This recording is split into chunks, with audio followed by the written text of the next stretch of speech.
Hello my dear students, hope all of you are doing good. Okay, so today we will discuss about the activities of the poem Afternoon on a Hill. This is in your textbook Rainbow Class 6. So আজি আমি Rainbow Class 6 or Rainbow যোনখন English book আছে তাৰে afternoon on hill নামৰ প্ৰথম যোনটো lesson সেই লেসনটোৰ activities বিলাক ডিসকাস কৰিম আহাচোন ভিডিওটো আৰম্ভ কৰো so this is আওয়াৰ number 3 activity প্ৰথম এক্টিভিটিটো আছিল কোৱেশ্চন আনসাৰ সেকেন্ডটো আছিল যে গুটে পোয়েমটোৰ ভিতৰত তোমালোকৰ কোনটো স্ট্যান্জা বা কোনটো প্যাৰাগ্ৰাফ আটাইতকৈ ভাল লাগিছে লিখা হেতু তোমালোকে নিজৰ মতে কৰিব লাগিব কোনটো স্ট্যান্জা তোমালোকৰ বেছি ভাল লাগিছে হেতু আৰু সেকেন্ড হল এটো 3 নম্বৰ এক্টিভিটি ইয়াত কি কোৱা হৈছে read the following explanation of the 3 stanzas of the poem given below. Identify and write the stanza number next to its explanation.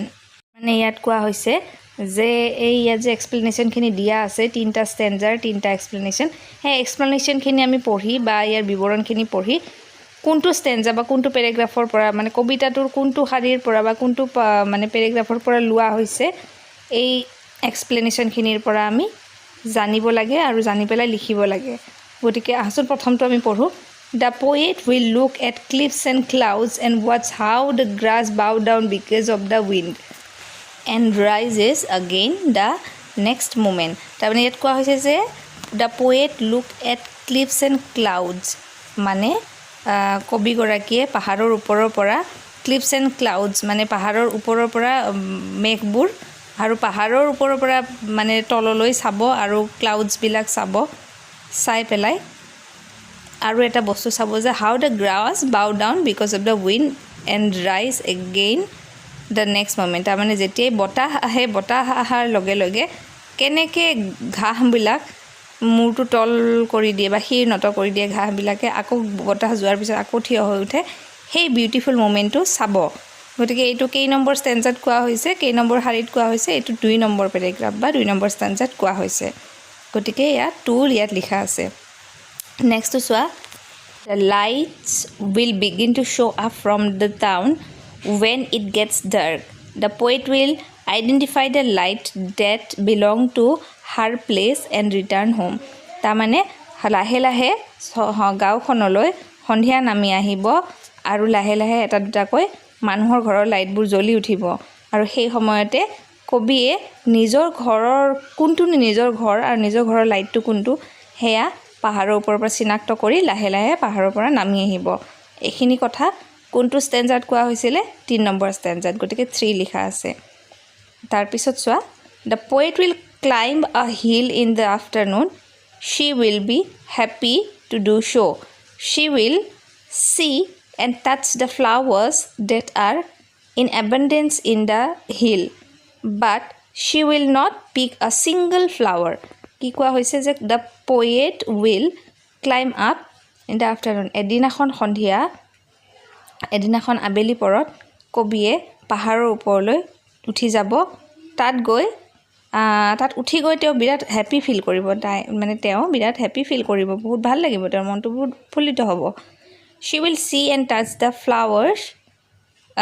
that are in abundance in the hill in abundance মানে বহুত বেছি ভৰপুৰ মাত্ৰাত বহুত বেছি কে ফুলি থকা ফুলবোৰ কবিয়ে টাচ কৰিব আৰু চাব প্ৰথমতে চাব চাই পেলাই সেই ফুলবোৰ স্পৰ্শ কৰিব কিন্তু but she will not pick a single flower কিন্তু তাৰ পৰা এটাও ফুল তেওঁ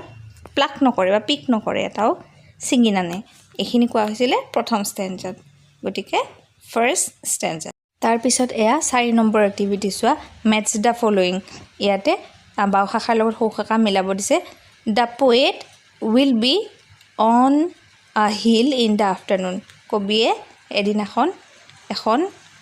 এটা আবেলি এই পাহাৰৰ ওপৰত হিলৰ ওপৰত যাবলৈ ইচ্ছা প্ৰকাশ কৰিছে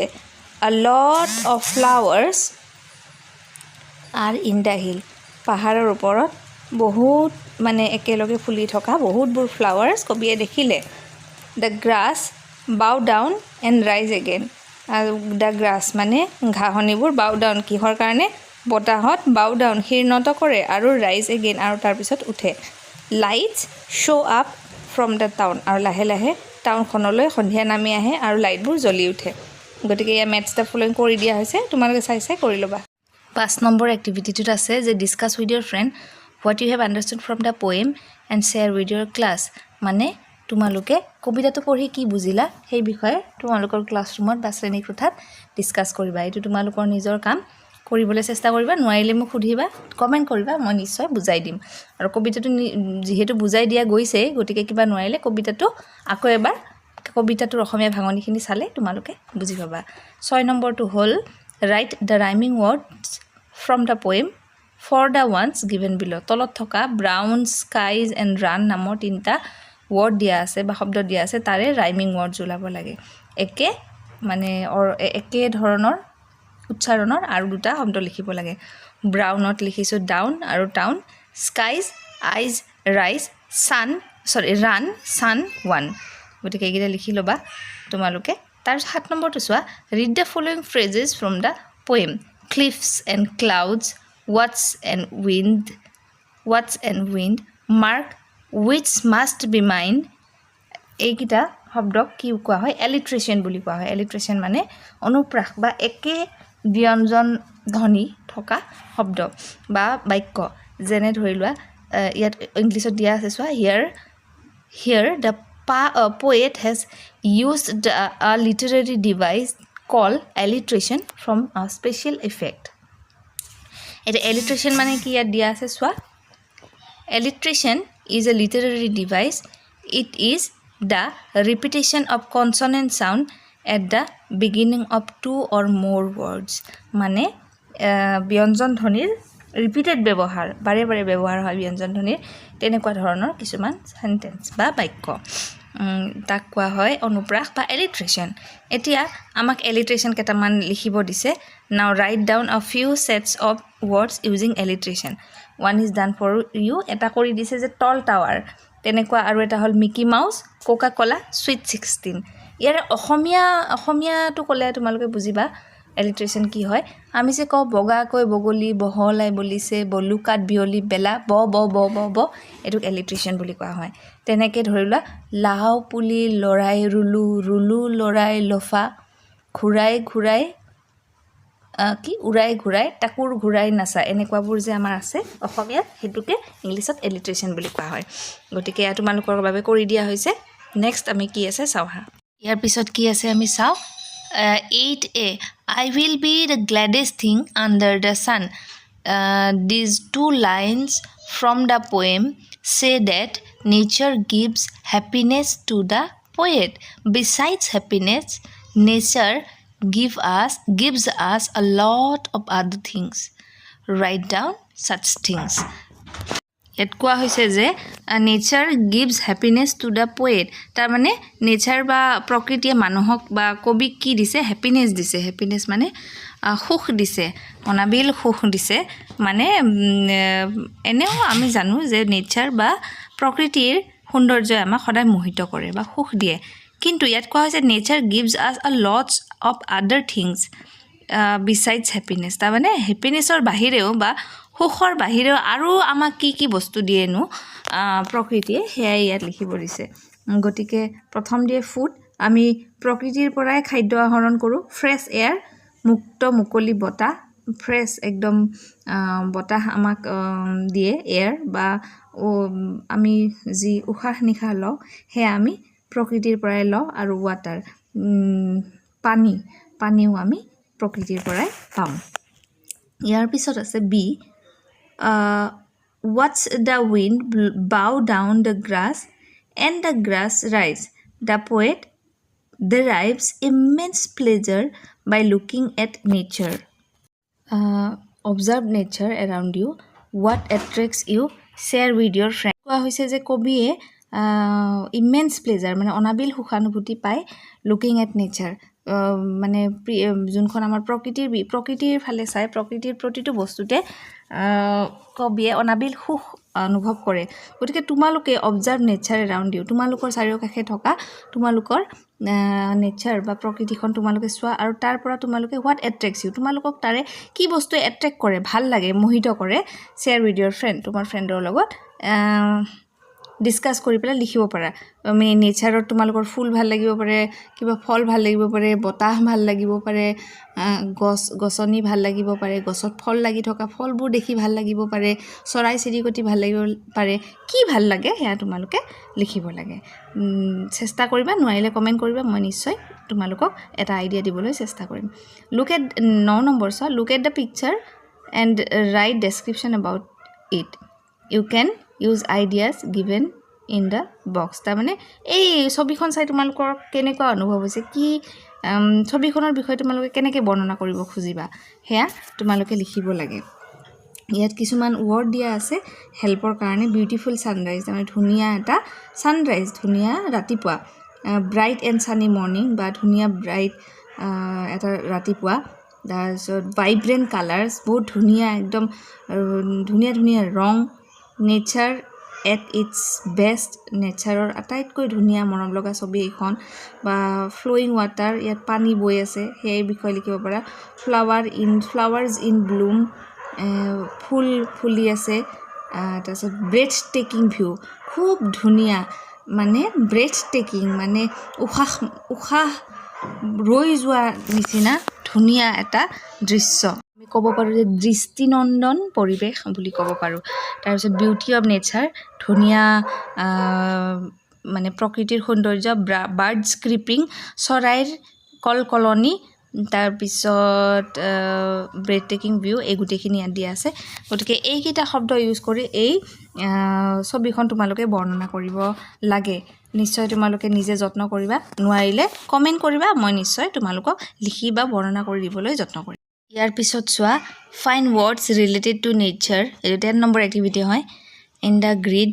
and encircle them one is done for you ইয়াতে CLOUD ক্লাউডটো আছে WIND উইণ্ড আৰু GRASS গ্ৰাছ এনেকৈ তোমালোকে আৰু ইয়াত পোৱা যদি চাবা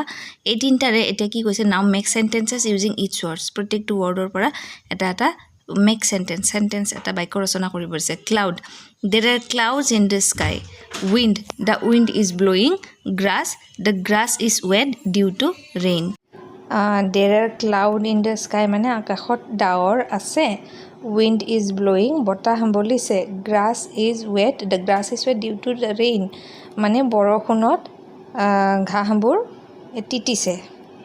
তাৰ পিছত 11 number in groups discuss with your friend how can we take care of nature you can use the ideas given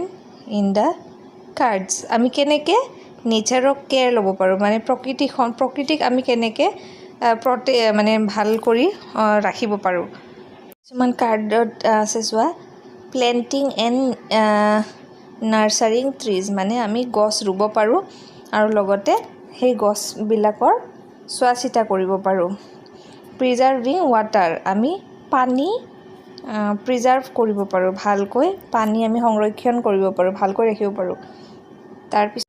disposing garbage in বিনছ মানে যতে ততে জাবৰ জোথৰ নেপেলাই আমি ডাষ্টবিনত জাবৰ জোথৰ পেলাব পাৰো switching off lights while going out of the room আৰু আমি ইলেক্ট্ৰিচিটিৰ সদব্যৱহাৰ কৰিব পাৰো মানে যেতিয়া আমি ঘৰত নাথাকো তেতিয়া লাইটবোৰ বন্ধ কৰিব পাৰো লগতে ৱাকিং to nearby places instead of using a vehicle আৰু লগতে গাড়ী মটৰ ব্যৱহাৰ নকৰি ওচৰৰ ঠাইলৈ আমি খুজকাৰি অহা যোৱা কৰিব পাৰো যাতে বায়ু প্ৰদূষণ নহয় এইবোৰ কৰি আমি নিজৰ নেচাৰ বা আমাৰ প্ৰকৃতিক ধ্বংস হোৱাৰ পৰা বিৰত ৰাখিব পাৰো ইয়াৰ পিছত চোৱা look at the picture this represents some activities for nurturing a plant choose the appropriate word or phrase from the box write them below in the picture ta mane iate boxot ketaman word ba sentence dia ase বাক্যৰ বা শব্দ দিয়া আছে ইয়াত থকা ছবি কেইখনৰ লগত মিলাব লাগে প্ৰথমটো আছে উইডিং মানে ঘাঁহ বনবোৰ নিৰাই দিয়া গছ এডাল ৰুলে গছ পুলিটাৰ আশে-পাশে থকা ঘাঁহ বনবোৰ আঁতৰাই দিয়া তাৰপিছত আছে প্ৰভাইডিং নিউট্ৰিয়েন্টছ তাৰ মানে সাৰ প্ৰয়োগ কৰা তাৰপিছত আছে মানে ফেন্সিং মানে যাতে গৰু ছাগলীয়ে গছৰ পুলিটো অনিষ্ট কৰিব নোৱাৰে তাৰ বাবে বেৰ দিয়া তাৰপিছত আছে